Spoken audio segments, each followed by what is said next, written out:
నమస్తే, ఎలా ఉన్నారు? బాగున్నారా? ఇవాళ మీకు ఈజీగా మసాలా కర్రీ ఎలా చేయాలో మా వదినే చేస్తుంది, మీకు చూపిస్తాను.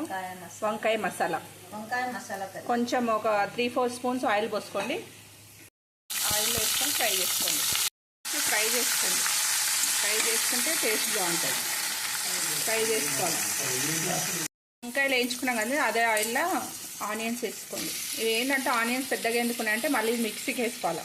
ఫ్రై చేసుకొని పేస్ట్ అండి కొన్ని గుప్పడని కొన్ని వేసుకొని ఫ్రై చేసుకొని మనం వేసుకొని ధనియాల పొడి కొంచెం అందులో వేసుకొని రెడీది మనం ఇంట్లో నూరుకున్నది మళ్ళీ మిక్సీలో వేసి ఫ్రై చేసుకోండి. కొంచెం చింతపండు వేసేయండి. మళ్ళీ టమాటాలు కూడా వేసేసేయండి. ఇట్లా మగ్గినాక దీన్ని చల్లగా అయినాక మిక్సీలో వేసుకోండి, పేస్ట్ చేసుకోండి.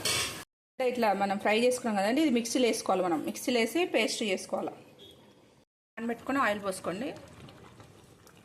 ఒక 3-4 స్పూన్స్ పోసుకోండి. కొంచెం మసాలా కాబట్టి ఆయిల్ కొంచెం ఎక్కువ పోసుకోండి. మిరియాలు, సాజీరా, లవంగా అన్నీ కొన్ని ఆయిల్లో వేసేసుకోండి. అది ఆయిల్లో వేసేసుకోండి. మొత్తం మసాలా గ్రేవీ తెల్లినాక ఇప్పుడు కొంచెం వాటర్ పోసుకోండి. మసాలా కొంచెం ఉడకాలి. ఇంకా వాటర్ పోసి మీకు ఎంత గ్రేవీ తగ్గట్టు వాటర్ పోసుకోండి. గట్టిగా ఉంటే గట్టిగా, పలుసగా ఉంటే పలుసగా.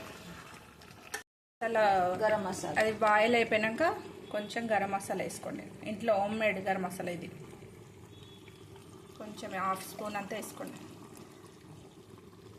వేసినాక అండి ఇట్లా కలిపేసుకోండి. మొత్తం జర మిక్స్ అయినాక ఇప్పుడు దాంట్లోనే మనం ఇందాక వంకాయలు ఫ్రై చేసుకున్నాం కదండి, ఫ్రై చేసుకున్న ఈ వంకాయలు ఉన్నాయి కదా, ఇవి అందులో వేసేసుకోండి.